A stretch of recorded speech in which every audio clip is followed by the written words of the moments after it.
ఘటనకు బాధ్యులైన అనకాపల్లి జిల్లాలో 22 మంది బాలికల అస్వస్థతకు గురయ్యారు. నర్సీపట్నం మండలం వేములపూడి కస్తూర్బా పాఠశాలలో పలువురు బాలికలు వాంతులు విరోచనాలతో బాధపడ్డారు. హాస్టల్లో ఆహారం వల్ల అస్వస్థతకు గురయ్యారని సమాచారం అందటంతో వేములపూడి ప్రాథమిక ఆరోగ్య కేంద్రం డాక్టర్లు ఆ స్కూల్కి వెళ్లి విద్యార్థులకు ప్రాథమిక చికిత్స చేశారు. 16 మందికి ఆసుపత్రిలోనే చికిత్స చేశారు. 5గురికి వేములపూడి ప్రాథమిక ఆరోగ్య కేంద్రంలో చికిత్స అందించారు. ఒక బాలికను ఆమె తల్లిదండ్రులు నర్సీపట్నంలోని ఒక ప్రైవేట్ ఆసుపత్రికి తీసుకెళ్లారు. ప్రోగ్రామ్ ఆఫీసర్ డాక్టర్ ప్రశాంతి ఆ విద్యార్థుల ఆరోగ్య స్థితిని అడిగి తెలుసుకున్నారు.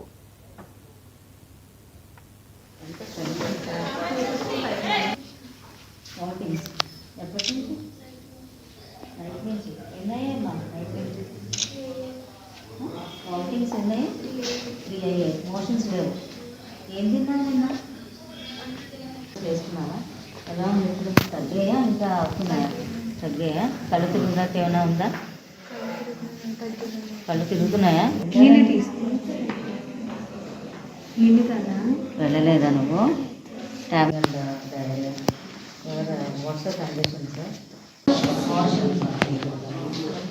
నమస్కారం అండి, నా పేరు doctor Prashanthi, program officer RBSKNCD.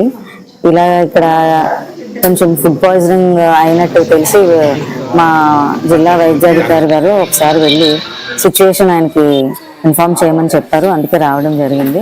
ఈ హాస్టల్లో 255 స్టూడెంట్స్ ఉన్నారండి. వాళ్ళలో మార్నింగ్ ఒక ఇద్దరికి కొంచెం లైక్ వామిటింగ్ అండ్ మోషన్స్ అవుతున్నట్టు అనిపిస్తే మన హాస్పిటల్కి పంపించారు. ట్రీట్మెంట్ ఇచ్చి పంపించడం జరిగింది. ఆ తర్వాత ఇంకో 2 స్టూడెంట్స్ని పంపించారు. అందులో ట్రీట్మెంట్ ఇచ్చారు, బాగానే ఉన్నారు. ఒకళ్ళు మాత్రం పేరెంట్స్ మేము ప్రైవేట్గా చూపించుకుంటామని తీసుకెళ్ళటం జరిగింది. ఆ తర్వాత totally 6 children were treated in our PHC Vemulapudi.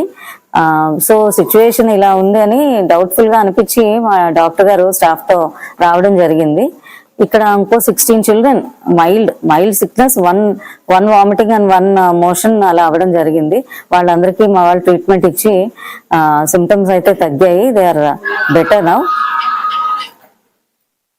So the condition is under control అండి. Everything is stable, nothing serious. So ఇంకొక 5 పిల్లలు కొంచెం లైక్ స్టిల్ లిటిల్ డ్రౌజీగా అనిపిస్తూ ఉంటే we're shifting them to area hospital. పంపిద్దామని అనుకుంటున్నామండి. అండ్ మిగిలిన పిల్లల్లో ఒక 2-3 మా PHCలో ట్రీట్మెంట్ ఇస్తాము. రెస్ట్ ఆఫ్ ద చిల్డ్రన్ ఇక్కడే ఉంటారు. మా స్టాఫ్ మేము night duty from now onwards we will be here on duty until all the children are well. నిన్న మార్నింగ్ నుంచి మోషన్స్ జరుగుతున్నాయనేసి మేడం గారికి మధ్యాహ్నం ఇప్పుడు చెప్పారండి. మధ్యాహ్నం చెప్తే నైట్ కూడా మోషన్స్ అయ్యాయంట. తనైతే నిన్న మధ్యాహ్నం ఈవినింగ్ కూడా నిన్న నైట్ కూడా పెరగన్నం తినని చెప్తుంది. మార్నింగ్ అలా సీరియస్గా అవి మళ్ళీ మార్నింగ్ కూడా మోషన్స్ వామిటింగ్స్ 2 కూడా అవే. అయిన తర్వాత తను కళ్ళు తిరిగి పడిపోవడం జరిగింది. పేరెంట్స్కి మా చెల్లికి అప్పుడు 10 గంటలకి టైంకి ఫోన్ చేసి చెప్పారండి. తను ఆ దగ్గరలో అందుబాటులో ఉండడం వల్ల ఆ టైంకి హాస్టల్కి వెళ్ళడం జరిగిందండి. జరిగిన తర్వాత అక్కడి నుంచి PHCకి తీసుకొచ్చి PHCలో చూపిస్తే వాళ్ళు సరిగ్గా రెస్పాండ్ అవ్వలేదు. అంటే వాళ్ళకి ఈ సూదులు అనేది సెట్ చేయడం రాలేదు. దాని ద్వారా అక్కడి నుంచి